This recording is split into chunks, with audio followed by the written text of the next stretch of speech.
Rồi đấy. Đấy là nó đang quay. Đây là con đường đi lấy mũ bảo hiểm của mình. Không có gì làm. Đấm rồi. Test máy. Alo 1 2 3 4 test máy. Alo 1 2 3 4 test máy. Chúng tôi đang quay nha. Dầm. Đây nghe mọi người tránh ra quay nha. Chết luôn. Bước qua đây, mình đủ chân mình đủ dài để bước mà.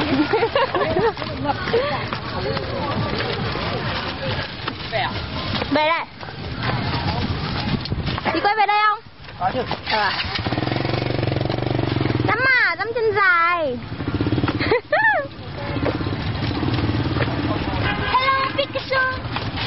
Hello, tôi lấy mũ bảo hiểm cho em đi. Dài à.